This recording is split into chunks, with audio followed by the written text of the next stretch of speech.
ಇನ್ನು ಕಾಂತಾರ ಸಿನಿಮಾದಲ್ಲಿ ದೈವಾರಾಧನೆಗೆ ಅಧಿಕಾರಿಗಳು ಯಾವ ರೀತಿಯಾಗಿ ಅಡ್ಡಿಪಡಿಸಿದ್ದಾರೆ ಅನ್ನೋದನ್ನ ಸಿನಿಮಾದಲ್ಲಿ ನೋಡಿದೀರಾ ನೀವು. ಅದೇ ಮಾದರಿಯಲ್ಲಿ ದೈವಾರಾಧನೆಗೆ ಅಧಿಕಾರಿಗಳು ಅಡ್ಡಿಪಡಿಸಿದ್ದಾರೆ. ಈ ಘಟನೆ ನಡೆದಿರೋದು ಮಂಗಳೂರಿನಲ್ಲಿ. SEZ ನಿಂದ ದೈವಾರಾಧನೆಗೆ ತಡೆ. SEZ ವ್ಯಾಪ್ತಿಯಲ್ಲಿರುವಂತಹ ಐತಿಹಾಸಿಕ ದೈವಸ್ಥಾನ ಇದು. 800 ವರ್ಷ ಇತಿಹಾಸ ಇದೆ. ಕಾಂತೇರಿ ಜುಮಾದಿ ದೈವಸ್ಥಾನ ಮಂಗಳೂರು ತಾಲೂಕಿನ ಬಜ್ಪೆ ಸಮೀಪದ MSEZ ಆಗುತ್ತೆ. ನೆಲ್ಲಿದಡಿ ಗುತ್ತುಮನೆಗೆ ಪ್ರವೇಶ, ನಿತ್ಯ ದೈವಾರಾಧನೆಗೆ ತಡೆಯನ್ನ ಒಡ್ಡಲಾಗಿದೆ. ತಿಂಗಳ ಸಂಕ್ರಮಣದ ವೇಳೆ ದೈವಾರಾಧನೆಗೆ ಅನುಮತಿ ನಿರಾಕರಣೆ ಮಾಡಲಾಗಿದೆ. ದೈವಸ್ಥಾನ ಪ್ರವೇಶಕ್ಕೆ MSEZ ಅಧಿಕಾರಿಗಳು ತಡೆಯೊಡ್ಡಿದ್ದಾರೆ. ಈ ಹಿನ್ನೆಲೆ ದೈವಾರಾಧಕರು ಆಕ್ರೋಶವನ್ನು ವ್ಯಕ್ತಪಡಿಸಿದ್ದಾರೆ. ಕಾಂತೇರಿ ಜುಮಾದಿ ಹೆಸರಿನಲ್ಲಿ ದೈವಸ್ಥಾನ ನಮೂದಿಸುವುದಕ್ಕೆ ಆಗ್ರಹಿಸಿದ್ದಾರೆ. ದೈವಸ್ಥಾನಕ್ಕೆ ಪ್ರತ್ಯೇಕ ರಸ್ತೆಯ ವ್ಯವಸ್ಥೆಯನ್ನ ಮಾಡಿಕೊಡಿ ಅನ್ನೋದಾಗಿಯೂ ಕೂಡ ಒತ್ತಾಯಿಸ್ತಾ ಇದ್ದಾರೆ. ಈ ನಿಟ್ಟಿನಲ್ಲಿ ಅಭಿಯಾನವನ್ನೇ ಆರಂಭಿಸಿದ್ದಾರೆ ದೈವಾರಾಧಕರು. ನೆಲ್ಲಿದಡಿ ಕ್ಷೇತ್ರ ಸಂರಕ್ಷಣಾ ಅಭಿಯಾನವನ್ನ ಈ ಊರಿನ ಜನ ಕೈಗೊಂಡಿದ್ದಾರೆ. ಸಾಮಾಜಿಕ ಜಾಲತಾಣದಲ್ಲೂ ಕೂಡ ಈ ಅಭಿಯಾನ ಜೋರಾಗ್ತಾ ಇದೆ. ನೀವು ಕೇವಲ ಸಿನಿಮಾದಲ್ಲಿ ನೋಡಿರ್ತೀರಾ, ಕಾಂತಾರ ಸಿನಿಮಾದಲ್ಲಿ ದೈವದ ಆರಾಧನೆ ಮಾಡೋದಕ್ಕೆ ಅರಣ್ಯ ಇಲಾಖೆ ಅಧಿಕಾರಿಗಳು, ಪೊಲೀಸರು ಯಾವ ರೀತಿಯಾಗಿ ತಡೆಯನ್ನು ಒಡ್ತಾರೆ ಅಂತ. ಬಟ್ ಇಲ್ಲಿ ಮಂಗಳೂರಿನಲ್ಲಿ ನಿಜವಾಗಿಯೂ ನಡೆದಿರುವಂಥ ಘಟನೆ ಇದು. MSEZ ಅಧಿಕಾರಿಗಳು ಇಲ್ಲಿ ತಡೆಯೊಡ್ಡಿದ್ದಾರೆ. ದೈವಸ್ಥಾನದ ಆವರಣಕ್ಕೆ ಪ್ರವೇಶ ಮಾಡಬಾರ್ದು ಅನ್ನೋದಾಗಿ ಹೇಳಿದ್ದಾರೆ. ಹೀಗಾಗಿ ದೈವಾರಾಧಕರು ಆಕ್ರೋಶವನ್ನು ವ್ಯಕ್ತಪಡಿಸ್ತಾ ಇದ್ದಾರೆ. ಏನಾಗಿತ್ತು ಅಂದರೆ 2006ರಲ್ಲಿ ವಿಶೇಷ ಆರ್ಥಿಕ ವಲಯ ಅಂತ ಘೋಷಣೆ ಮಾಡ್ತಾರೆ. ಇಡೀ ಊರನ್ನೇ ಒಕ್ಕಲೆಬ್ಬಿಸಿ ಬಿಡ್ತಾರೆ ಅವತ್ತಿನ ಸರ್ಕಾರ. 3000 ಎಕರೆ ಭೂಮಿಯನ್ನ ವಶಕ್ಕೆ ಪಡೆದಿತ್ತು MSEZ. ಹಲವು ದೇವಸ್ಥಾನ, ಮಸೀದಿ, ಚರ್ಚ್ ಎಲ್ಲವೂ ಕೂಡ ಈ ಸಂದರ್ಭ ನೆಲಸಮ ಆಗಿ ಹೋಗಿತ್ತು. ಆದರೆ ಜುಮಾದಿ ದೈವದ ದೈವಸ್ಥಾನ ಹಾಗೇನೇ ಉಳಿದಿತ್ತು ಆ ಸ್ಥಳದಲ್ಲಿ. ಕಾರಣಿಕದ ಫಲವಾಗಿ ಇದೇ ಜುಮಾದಿ ದೈವಸ್ಥಾನ ಇರುತ್ತೆ ಈ ಸ್ಥಳದಲ್ಲಿ. 2016ರಲ್ಲಿ ಸ್ಮಾರಕದ ರೀತಿ ದೈವಸ್ಥಾನವನ್ನ ಉಳಿಸ್ಕೊಂಡಿತ್ತು ಜಿಲ್ಲಾಡಳಿತ. ದೈವಾರಾಧನೆಗೆ ಮಾತ್ರನೇ ವಿಶೇಷ ಅನುಮತಿಯನ್ನ ಕೊಡ್ತಾ ಇದ್ರು ಇಲ್ಲಿ. ಆದರೆ MSEZ ಅನುಮತಿ ಪಡೆದು ನೆಲ್ಲಿದಡಿ ಗುತ್ತಿಗೆ ಹೋಗ್ತಾ ಇದ್ರು ಪ್ರಮುಖರು. ವರ್ಷಕ್ಕೊಮ್ಮೆ ಊರಿನವರ ಸಹಭಾಗಿತ್ವದಲ್ಲಿ ಈ ದೈವದ ಉತ್ಸವ ಕೂಡ ನಡೀತಾ ಇತ್ತು. ಆದರೆ ಇದೀಗ ದೈವದ ಆರಾಧನೆಗೆ MSEZ ಅಧಿಕಾರಿಗಳು ಕಿರಿಕ್ ಮಾಡ್ತಾ ಇದ್ದಾರೆ. ಇದು ದೈವಾರಾಧಕರ ಆಕ್ರೋಶಕ್ಕೆ ಕಾರಣವಾಗಿದೆ.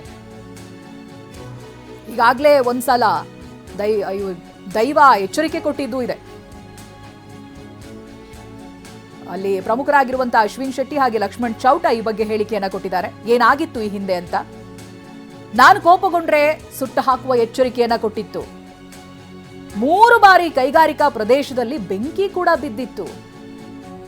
ಆದರೆ ಕೆಲಸಗಾರರ ಜೀವಕ್ಕೆ ಯಾವುದೇ ಅಪಾಯ ಆಗಿರಲಿಲ್ಲ.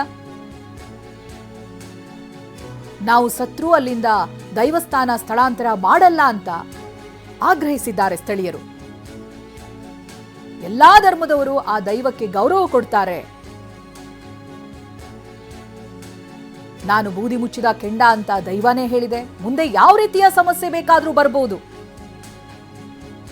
ಅನ್ನೋದಾಗಿ ಅಲ್ಲಿಯ ಸ್ಥಳೀಯರು ಮಾತನಾಡಿದ್ದಾರೆ.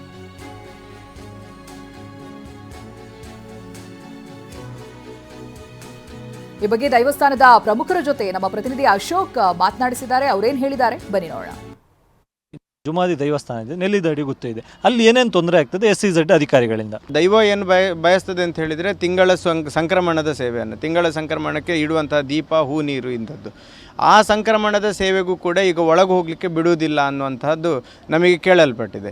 ದಯವಿಟ್ಟು ಈ ತುಳುನಾಡಿನಲ್ಲಿ ಇರುವಂತಹ ಈ ದೈವದ ಮೇಲಿರುವಂಥ ನಂಬಿಕೆಗೆ ಧಕ್ಕೆ ಬರದ ಹಾಗೆ, ಹಾಗೂ ಇವರ ನೆಲ್ಲಿದಡಿ ಗುತ್ತು ಮನೆತನದ ಕೋರಿಕೆಯನ್ನು ಇಟ್ಟುಕೊಂಡು ನೆಲ್ಲಿದಡಿ ಗುತ್ತು ಮನೆತನದ ಚಾವಡಿಯ ದೈವಕ್ಕೆ ನಡೆಯುವಂತಹ ವಾರ್ಷಿಕ ಕೈಂಕರ್ಯಗಳು, ವಾರ್ಷಿಕವಾಗಿ ನಡೆಯುವಂಥ ಚಾವಡಿ ನೇಮ, ವಾರ್ಷಿಕವಾಗಿ ನಡೆಯುವಂಥ ಬಂಡಿ ಉತ್ಸವ, ಇವುಗಳಿಗೆಲ್ಲ ವ್ಯವಸ್ಥೆ ತುಂಬ ಕಷ್ಟ ಆಗಿದೆ. ಸರ್ಕಾರದವರು ನಮ್ಮ ಜೊತೆಗೆ ಒಂದು ಸಹಕರಿಸಬೇಕು, ಈ ದೈವ ಕ್ಷೇತ್ರವನ್ನು ಉಳಿಸುವಲ್ಲಿ ನಮ್ಮ ಜೊತೆಗೆ ಸ್ಪಂದಿಸಬೇಕು ಅಂತೇಳಿ ನಾವು ಕೋರ್ತಾ ಇದ್ದೇವೆ. ನೋಡಿ, ಇದರ ಮುಂಚೆಯೇ ಹೇಳಿದ್ದೇವೆ, ದೈವವೇ ಹೇಳಿದೆ, ನಾನು ಕೋಪಗೊಂಡರೆ ಎಲ್ಲ ಸುಟ್ಟು ಹಾಕುವೆನೆಂದು ಹೇಳಿದೆ ಅವರಿಗೆ. ಇಲ್ಲಿಂದ MRPL ವರೆಗೆ ಸುಟ್ಟು ಹೋಗಬಹುದು ನಾನು ವಿಶೇಷವಾಗಿ ಕೋಪಗೊಂಡರೆ ಎಂದು ಹೇಳಿದೆ. ನಾವು ಅವರು ಹೇಳಿ ತೋರಿಸಿದ್ದೇವೆ. ನಾವು ಏನು ಮಾಡಲಿಕ್ಕೆ ಇಷ್ಟರ ತನಕ ಯಾರಿಗೂ ಕಂಪನಿ ಒಳಗೆ ಆದರೂ 3 ಸಲ ಬೆಂಕಿ ಇಟ್ಟರು ಕೂಡ ಬಿದ್ದರೂ ಕೂಡ ಅಲ್ಲಿ ಯಾರೇ ನಾವು ಕೆಲಸಗಾರರಿಗೆ ಯಾವುದೇ ತೊಂದರೆ ಬಾರಗೆ ದೈವ ನೋಡಿದೆ.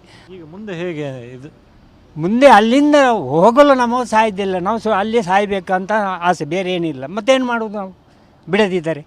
ಕಾಲಾಂತರದಿಂದ ನಡೆದುಕೊಂಡು ಬಂದಂತಹ ದೈವದ ಆರಾಧನೆ ಇನ್ನು ನಿಲ್ಲಬಾರ್ದು.